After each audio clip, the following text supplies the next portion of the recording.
Hi, welcome to Lesson 4 in Module 1. Today we are in Lesson 4 in Module 1, and we are going to be talking about your passions. In today's day and age, it's very popular to hear the phrase, follow your passions, and a lot of people think that's good advice. But there's a problem with that phrase, and the problem is this. Very often what we love or what we're interested in, we don't yet have enough knowledge or expertise to provide a solution that creates value in people's lives. Interest in something is not enough to propel an entrepreneur or a business forward to the point of being able to create value. If you want to run a business, you're going to have to learn how to provide value for people. People value expertise, and your passions are not necessarily an area of expertise for you. However, when you follow your powers, as we talked about in the last lesson, you're going to be operating in your natural God-given talents and skills. So we don't really need to follow our passions.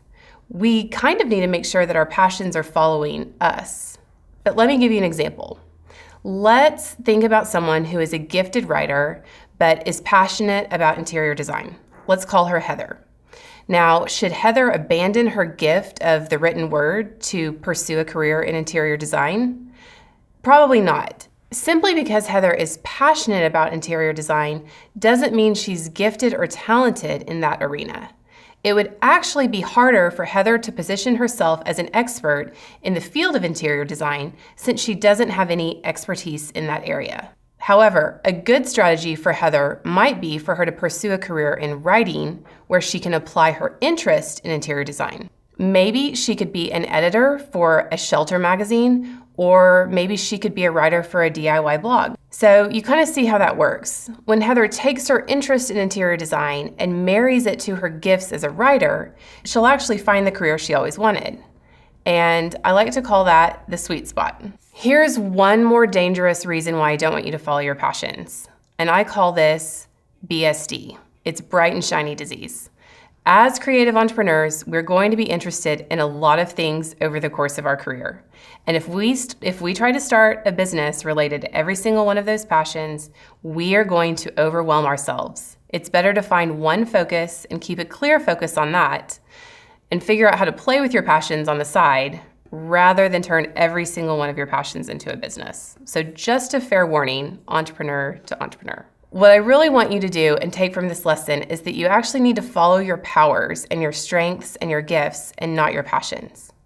So the next question you might be asking is, well, then what do I do with my passions? Great question. Having passions and interest is unavoidable. As humans, we're curious creatures and will always be intrigued about things we know nothing about. So the question becomes, how do we use our passions and our interest and our hobbies wisely? So here's the answer for that. Your passions actually have two functions. Number one, your passions can inform what you need to do with your strengths, as they did in the case of Heather, the writer who loves interior design. The second thing your passions can do is they can help re-energize or refuel you when you start to hit burnout as an entrepreneur. Here's what I want you to do next. Use the passions worksheet that we've provided in the links below to start keeping a list of your passions. Think about how you can incorporate your passions into your business instead of pursuing your passions as a business. Take a minute and let us know your thoughts over in the private forums, or let us know if you have any questions or need any help. Next up, we're going to be talking about principles. We're going to be talking about what principles are and what we should do with them. So I'll see you over in Lesson 5.